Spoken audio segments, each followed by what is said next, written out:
Halo sahabat belajar bersama, kita ketemu kembali dalam channel Belajar Bersama.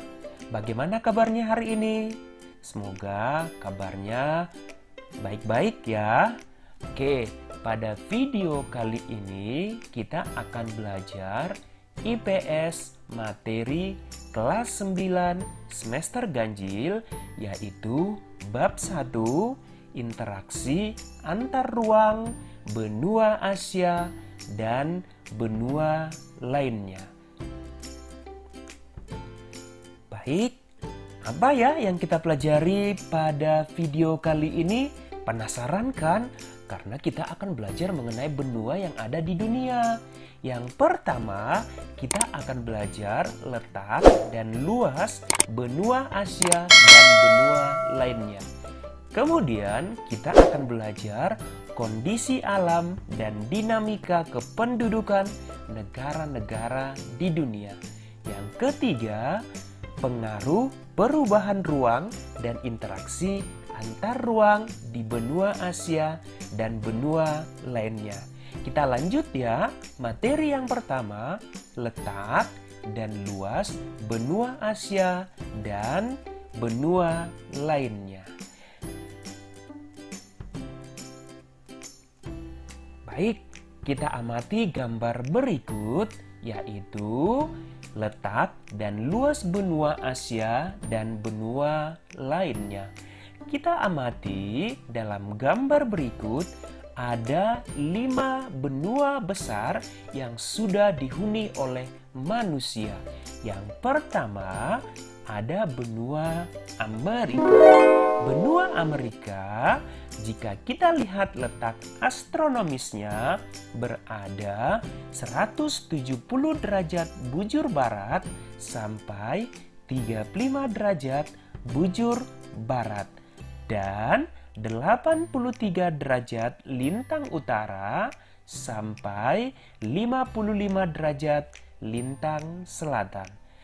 Kemudian, seberapa besarkah luas benua Amerika berikut? Ya, luas wilayah 42 juta kilometer persegi. Itu ya letak dan luas benua Amerika.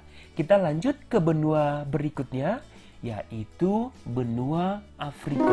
Benua Afrika dijuluki juga sebagai benua hitam, karena memang pada umumnya penduduknya berkulit hitam. Oke, letak astronomis daripada benua Afrika terletak 35 derajat lintang selatan sampai 37 derajat lintang utara dan di antara 17 derajat bujur barat sampai 52 derajat bujur timur. Oke, lalu luas Afrika itu, benua Afrika seluas 30,29 juta kilometer persegi. Ayo, gimana kalau kita bandingkan benua Amerika dengan benua Afrika?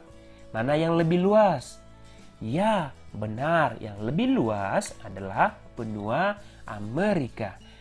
Ayo kita terbang sekarang ke benua Eropa. Letak astronomis daripada benua Eropa yaitu 35 derajat lintang utara sampai 80 derajat lintang utara dan 9 derajat bujur barat sampai 60 derajat bujur timur. Begitu ya letak astronomis benua Eropa. Lalu seberapa luas ya benua Eropa tersebut? Kalau kita lihat dari peta tersebut, luas wilayah benua Eropa yaitu 10,35 juta kilometer persegi. Kita lanjut benua Asia, di mana disinilah kita berada atau Indonesia termasuk kepada benua Asia. Letak astronomisnya yaitu 80 derajat lintang utara sampai 11 derajat lintang selatan dan 26 derajat bujur timur sampai 170 derajat bujur timur. Luas wilayah benua Asia yaitu 44 juta kilometer persegi. Cukup luas ya jika dibandingkan dengan benua-benua yang lain. Kita lanjut, benua yang paling kecil yaitu benua Australia. Benua Australia ini cukup dekat ya ke negara kita, negara Indonesia. Letak astronomisnya 10 derajat lintang selatan sampai 39 derajat lintang selatan dan 113 bujur timur sampai 153 derajat bujur timur. Lalu, seberapa luas wilayah benua Australia ini? Ya, seperti yang kita lihat bersama, yaitu 8,9 juta kilometer persegi. Demikian letak dan luas benua Asia dan benua lainnya. Jika kita lihat urutan yang paling terluas benua di dunia, yaitu benua Asia, dilanjutkan dengan benua Amerika, kemudian benua Afrika, dilanjutkan benua Eropa, dan yang paling terkecil adalah benua Australia. Jadi pengen nih keliling-keliling benua yang ada di dunia ya. Oke, kita lanjut ya. Ya, kita lanjut dengan kondisi alam dan dinamika kependudukan di dunia. Kita pertama yang bahas adalah benua Asia. Bagaimana ya kondisi alam benua Asia? Tentunya sahabat semua sudah bisa menjelaskan ya benua Asia itu seperti apa. Misalkan negara kita Indonesia, yaitu Indonesia merupakan daerah pertemuan lempeng Eurasia, lempeng Pasifik, dan lempeng Australia. Maka Indonesia sering diterjang oleh gempa tektonik. Kemudian Indonesia terdapat 3 kawasan flora dan fauna serta beriklim tropis. Kemudian Indonesia juga kaya akan sumber daya alam seperti apa yuk? Ya, ada tambang, hutan, pertanian, dan perkebunan.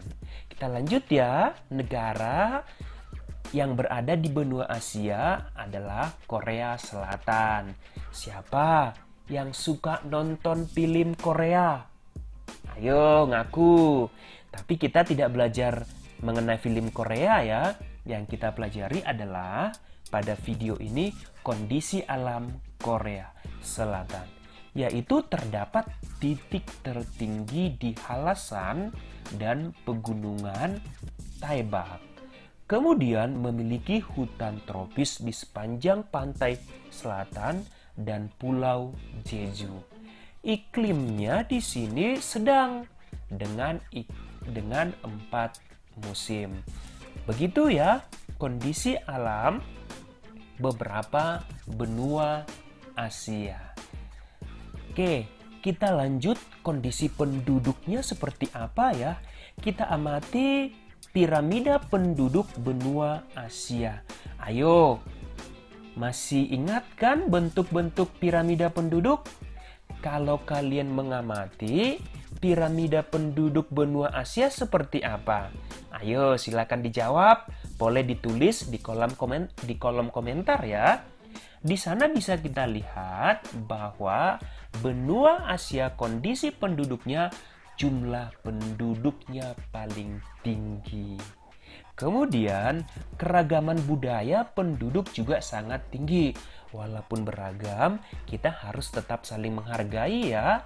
Karena keberagaman itu adalah merupakan aset dan harus kita bisa menjadikan itu menjadi keunggulan. Kemudian benua Asia kegiatan ekonomi penduduknya didominasi sektor pertanian dan sektor industri. Oke, kita lanjut bagaimana kondisi alam dan dinamika kependudukan di dunia, yaitu masuk atau kita terbang kepada benua Amerika. Ya, yang pertama yang kita bahas adalah Amerika Serikat. Seperti apa ya kondisi benua Amerika Serikat? Ya, di sana Amerika Serikat memiliki iklim sedang dengan 4 musim. Kemudian topografi sangat beragam seperti pegunungan, gurun, dataran rendah, dan yang menarik juga di sana ada gletser. Sahabat semua, masih ingat kan apa yang dimaksud dengan gletser? Kemudian, kenampakan alam yang terkenal di Amerika Serikat ada Sungai Mississippi. Nah, ada Sungai Mississippi ya di Amerika Serikat. Kemudian ada air terjun Niagara dan di sana ada lembah Grand Canyon. Begitu ya Amerika Serikat. Ayo kita lanjut benua negara yang berada di benua Amerika, yaitu ada Chile. Negara ini merupakan negara terpanjang dan tersempit di dunia. Unik ya, terpanjang namun tersempit. Kemudian, kenampakan alam yang terkenal di negara ini yaitu Gurun Atacama. 2/3 bagian utara negara ini terletak di atas lempeng Nazca. Begitu ya kondisi alam benua Amerika. Masih tetap semangat ya. Kita lanjut kepada dinamika kependudukan di benua Amerika. Kita lihat ada 2 negara di sini, negara Amerika Utara dan Amerika Selatan.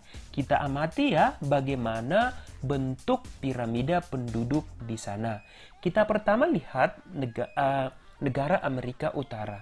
Di sana, di benua Amerika Utara ini didominasi oleh negara-negara maju seperti Amerika Serikat dan Kanada. Kemudian kalau kita amati piramidanya juga laju pertumbuhan penduduknya rendah ya. Kemudian perkembangan teknologi juga sangat maju di Amerika Utara. Kemudian kita lanjut kepada Amerika Selatan.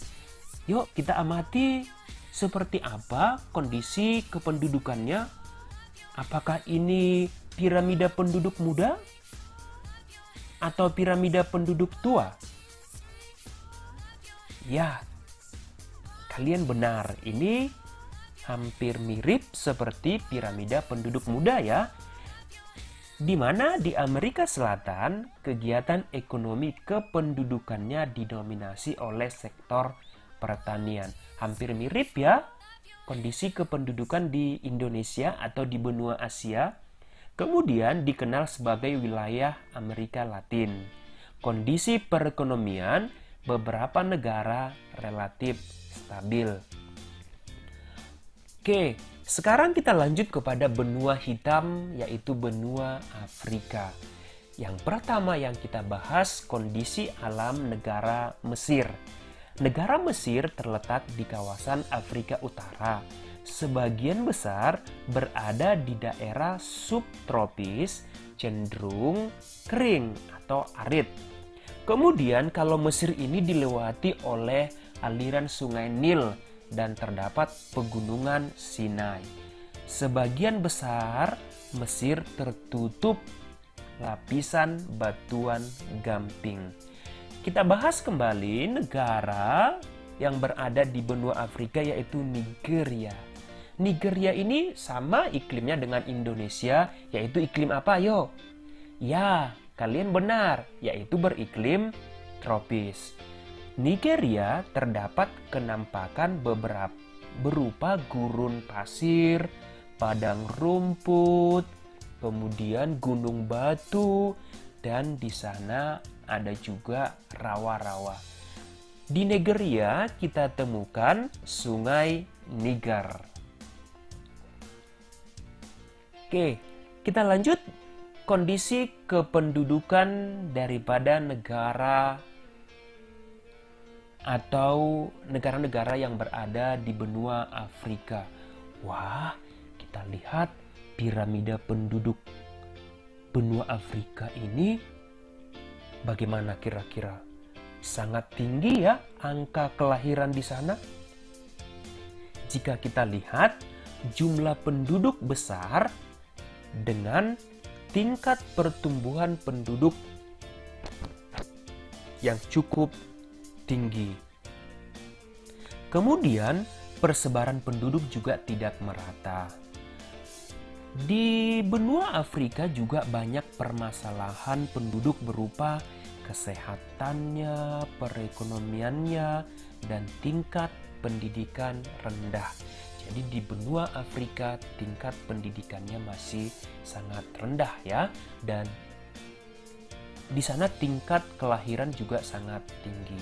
Kita lanjut ya, masih semangat ya. Sekarang kita terbang ke benua Eropa.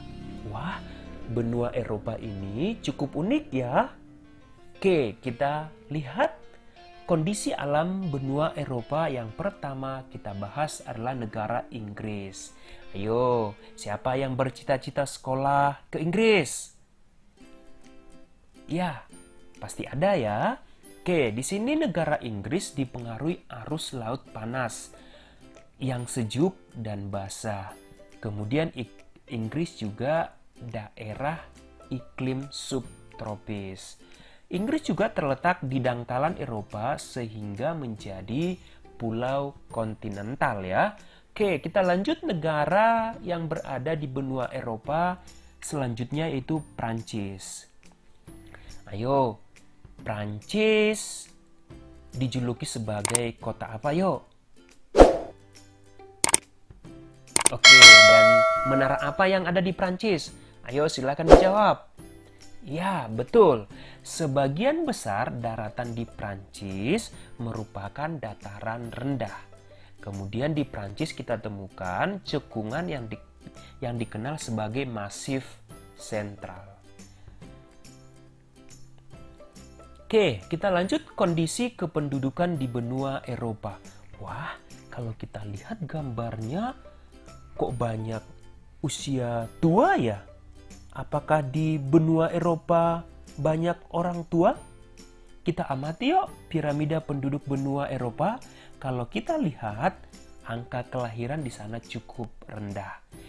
Jadi di benua Eropa terjadi fenomena aging population. Di sana banyak orang tua karena tingkat kelahiran rendah dan tingkat kesehatan juga cukup baik.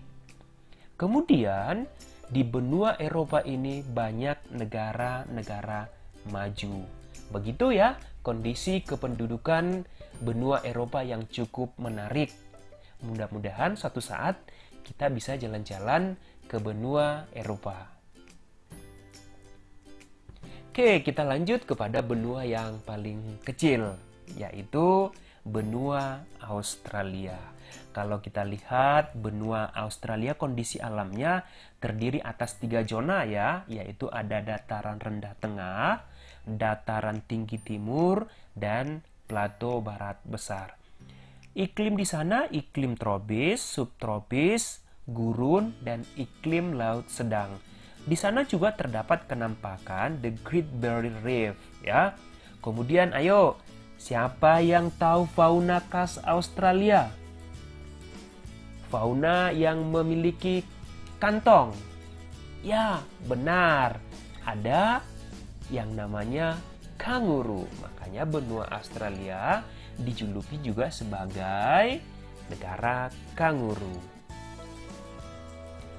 Oke, kita lanjut belajar kondisi kependudukan benua kanguru tadi ya.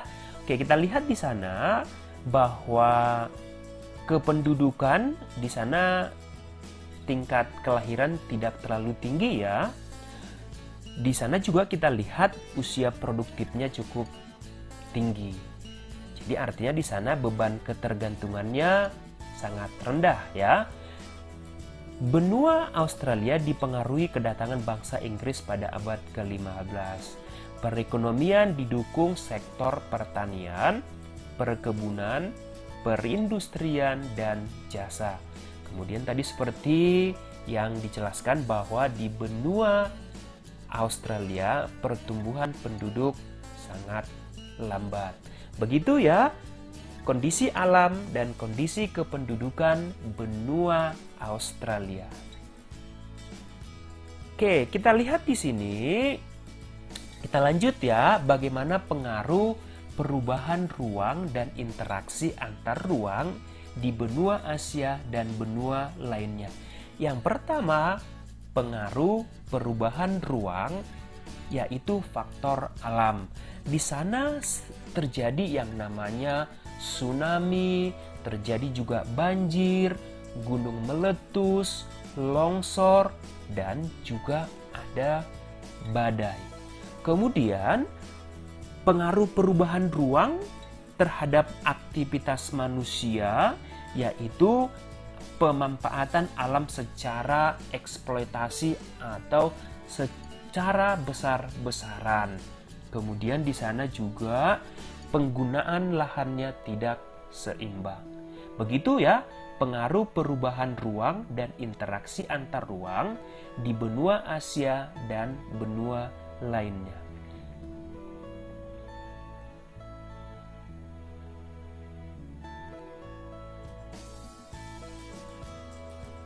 Oke, kita lanjut bagaimana pengaruh interaksi antar ruang benua-benua di dunia.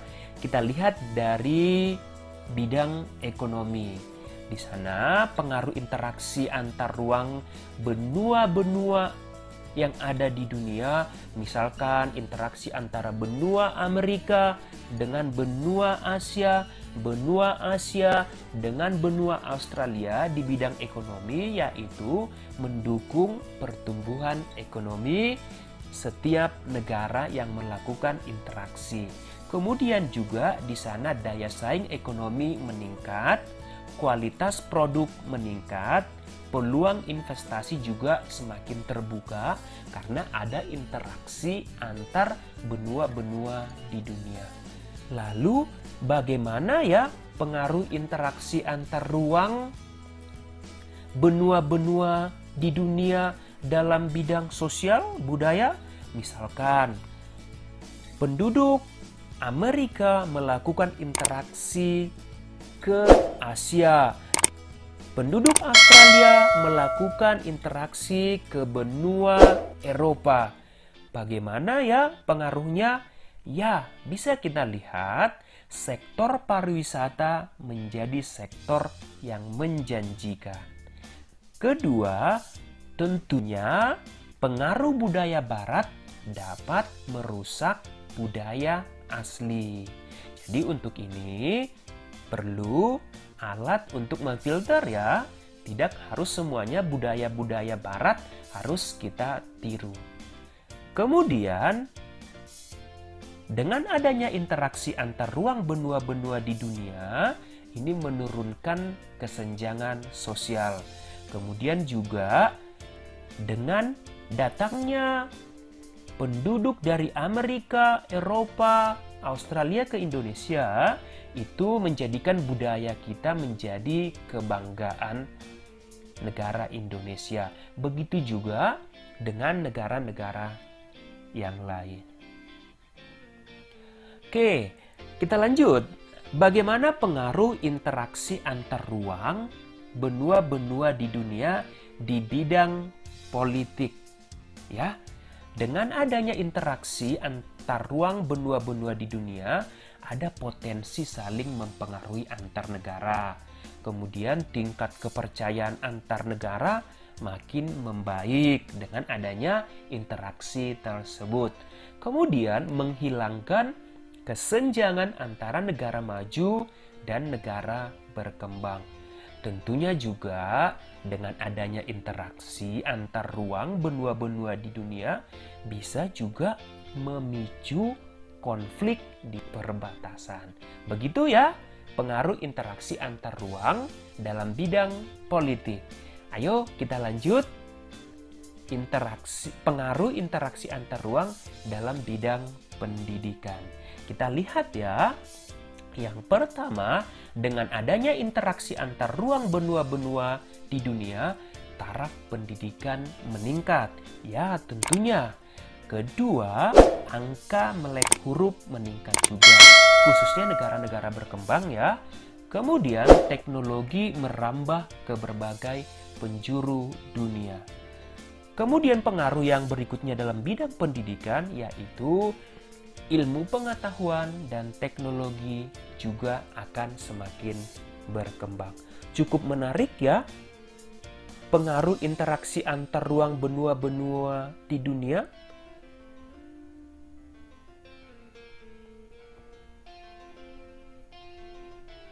Baik, demikian materi kita pada video pembelajaran kali ini. Cukup menarik ya adik-adik, kita belajar mengenai letak dan luas negara-negara benua Asia dan benua lainnya. Semoga suatu saat bisa kita berkeliling ke benua yang ada di dunia. Sampai di sini pembelajaran kita hari ini. Kita lanjut pada pembelajaran di video berikutnya. Terima kasih. Sampai jumpa.